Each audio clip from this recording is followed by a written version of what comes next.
안녕하세요 여러분, 제니입니다. 여러분, New Year's Resolutions, 새해 계획 다들 세우셨나요? 세운 거 잘 지키고 계신가요? 제 이 유튜브 채널 계정 이메일이 jennytheplanner21gmail.com이에요. 제니 더 플래너. 저는 계획 세우기가 취미라고 할 수 있을 정도로 계획 세우는 걸 정말 정말 좋아하는데, 많은 분들이 가장 계획을 열심히 세우는 시기가 지금인 것 같아요. 새해. 제가 초등학교 때 했던 그 방학 생활 계획표부터 시작해서 대학원 회계사 시험을 거치면서 또 수많은 영어 시험들, 영어 공부, 불어 공부하면서 정말 얼마나 많은 계획을 세워보고 또 실패하고 좌절하고 다시 고쳐보고 했는지 몰라요. 여러분께서 올해 말 다이어리를 보시며 뿌듯해 하실 수 있도록 제가 경험으로 깨달은 지킬 수 있는 계획 세우는 법 3가지, 또 그리고 그걸 위해서 반드시 버려야 하는 거 2가지 말씀드리려고 합니다. 이건 이제 언어 공부 계획이든 뭐 다른 공부 계획이든 아니면 일반 삶의 계획이든 어디든지 다 적용하실 수 있어요. 첫 번째는 왜를 진지하게 생각해 보시는 거예요. 우리가 연초에 계획을 세울 때 뭐 운동하기, 한 달에 책 몇 권 읽기, 매일매일 조금씩이라도 영어 공부하기 이런 거 쓰잖아요. 그런데 왜 그걸 하고 싶은지 진지하게 생각해 보셨나요? 계획을 세울 때 되면 당연하게 뭐 한 달에 책 2권씩 읽기 이런 식으로 쓰지만, 왜 한 달에 책을 2권씩 읽어야 한다고 생각하세요? 그게 왜 필요하세요? 여러분이 삶에서 그걸 계획하시는 이유가 뭘까요? 이걸 한번 정말 진지하게 생각해 보셨으면 좋겠어요. 그리고 가능하시면 목표를 쓰고 그 왜를 통해서 얻은 결론을 그 옆에 한번 써보세요. 제가 전에 어떤 공부든 시험이든 이길 수 있는 방법이라는 영상을 올렸었는데, 그 내용이 이거였어요. 이 2가지에 해당되면 어떤 공부든 시험이든 할 수가 있다. 첫 번째, 물러설 곳이 없을 때, 그만큼 간절할 때라는 뜻이고요. 2번째는 내가 이걸 진심으로 즐기고 있을 때입니다. 그럼 이걸 반대로 생각해보면, 내가 컨트롤할 수 있는 환경이라는 전제 하에 계획을 실패한다는 건, 첫 번째, 내가 별로 간절하지 않았거나, 2번째, 내가 이걸 진심으로 즐기지 않았거나 라는 말이 되잖아요. 계획을 세울 때 보통 더 나아지기 위해서, 더 발전하기 위해서 힘들어도 참고 하는 경우가 많기 때문에 마냥 이 모든 과정을 행복하게 즐기긴 힘들 수도 있어요. 계획을 세우기 위해서 2번째가 힘들다면, 첫 번째, 내가 이 계획을 통해서 얻고자 하는 간절한 무언가가 확실하게 있을 때 나는 이 계획을 지킬 수 있는 거거든요. 그걸 왜라는 질문을 통해서 생각해 보시는 거예요. 왜 내 계획에 영어 공부가 있을까요?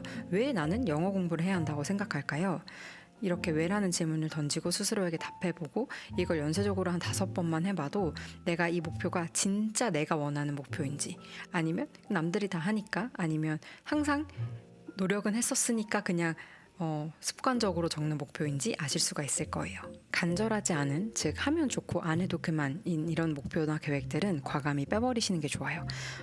내가 애매한 목표를 세우고 이걸 지킬 만한 의지가 없으니까 실패하고 이런 과정을 반복하면서 내 스스로를 믿지 못하게 되더라고요.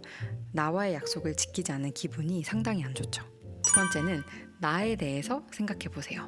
계획을 지키는 방법은 진짜 간단하거든요. 지킬 수 있는 계획을 짜면 돼요. 근데 우리는 더 나아지기 위해서, 더 발전하기 위해서 계획을 짜는 거기 때문에 또 계획이 너무 쉬워도 지킬 맛이 안 난단 말이에요. 계획에는 어느 정도 나에게 도전이 되는, 우리를 챌린지하는 요소가 반드시 있어야 돼요. 즉 나에게 도전을 주지만 지킬 수 있는 계획을 세워야 그 계획을 가지고 우리가 1년을 알차게 살 수가 있는 거예요. 그러려면 나에 대해서 생각해보고 정리해보는 게 정말 중요합니다. 내가 어디 있는지를 정확히 알아야 이 정도는 내가 조금 노력하면 지킬 수 있지만 또 너무 쉽지는 않아서 나에게 도전을 불러일으킨다, 이런 포인트를 잡아내실 수가 있는 거거든요. 현재 내가 어디 있는지를 알려면 작년을 한번 돌아보는 시간을 가져보세요. 예를 들어서 올해 목표에 독서가 있어요. 그래서 계획을 세우려고 하는데, 사실 내가 작년에 책을 한 권도 안 읽었는데 올해 책 30권 읽기, 이렇게 계획을 세워버리면 조금 힘들 수도 있겠죠.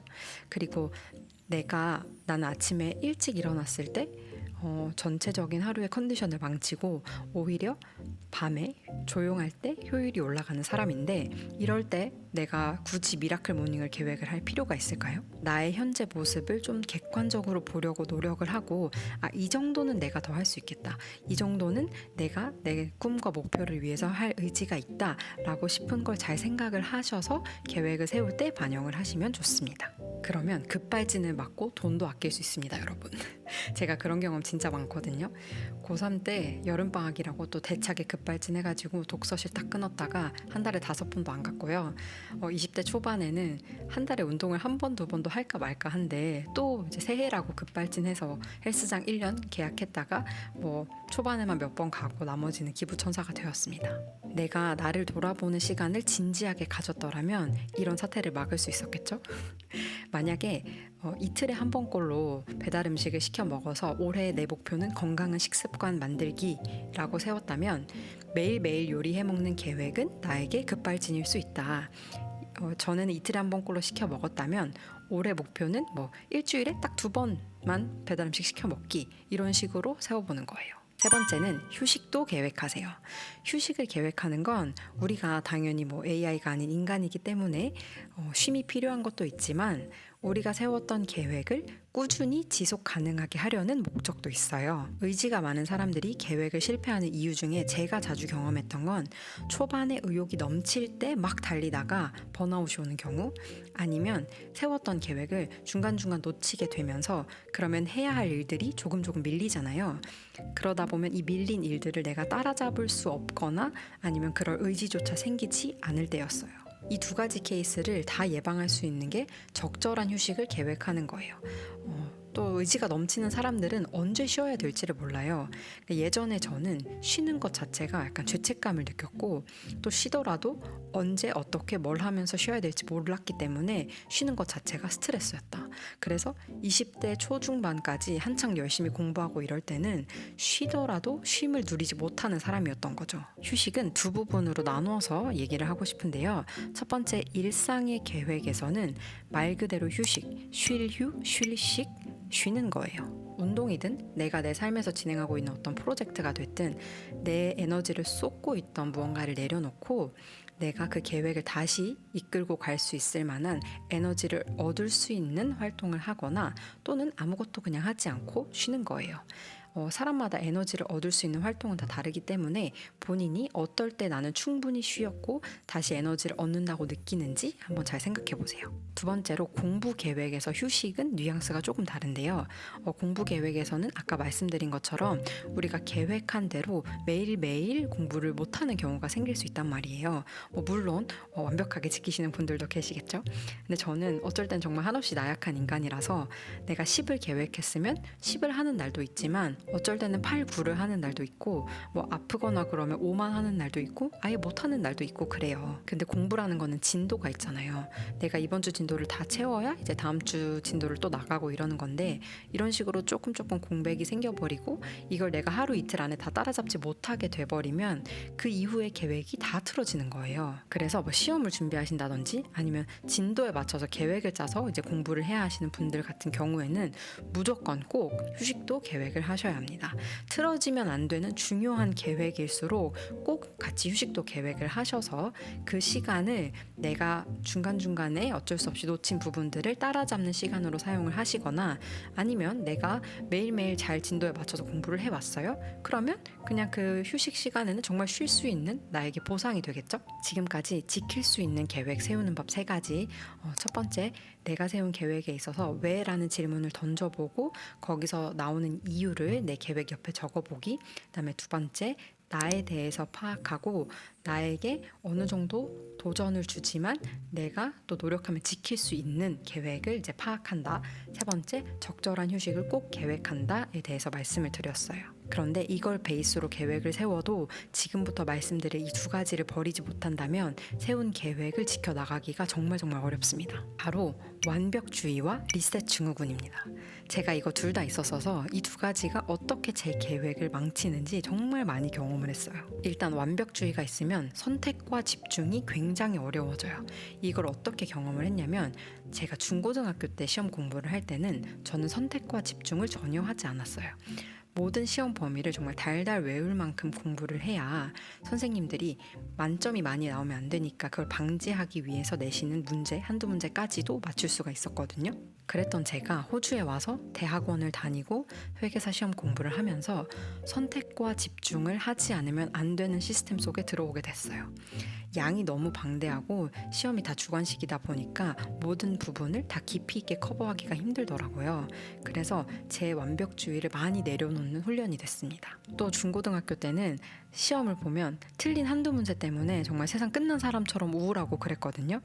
내가 100점이 아니면 완벽하지 않으면 의미가 없다고 생각하고 한두 문제 놓친 나를 엄청 자책하면서 내가 잘한 부분에 대한 칭찬이나 감사는 전혀 없었던 거죠. 이게 계획을 세울 때 어떻게 발휘가 되냐면 나는 이것도 잘해야 하고 저것도 잘해야 하고 내가 세운 계획을 완벽하게 지켜야 하는 거예요. 완벽하지 않으면 의미가 없어져요. 그래서 이 포인트에서 또 리셋 증후군이랑 연결이 되는데 내 계획에 5점이 나버리면 이걸 싹 밀고 지우고 리셋시켜버리고 싶은 거예요. 그러니까 나에게 필요한 건 완벽하게 마무리된 계획이지 중간중간 흠이 있는 게 아니거든요. 이 완벽주의와 리셋 증후군이 있으면 계획을 끝까지 지키면서 밀고 나가기가 정말 힘들어요. 우리가 신이 아니고 인간인데 당연히 내가 통제할 수 없는 상황들이 있을 수도 있고 또 어쩌다가 아무것도 하기 싫은 날도 있을 수 있잖아요. 이런 걸 받아들이셔야 돼요. 제가 완벽주의를 많이 극복할 수 있었던 첫 번째 방법은 정말 완벽하기 힘든 상황 속에서 나의 현실을 계속 맞닥뜨리며 완벽하지 않은 나에게 익숙해졌어요. 그러니까 이건 포기했다기보다 완벽하지 않은 나에게도 편안함을 느낄 수 있게 됐어요. 또 관점을 바꿨어요. 그러니까 놓치면 안 된다 보다는 최선을 다하자로 바꿨습니다.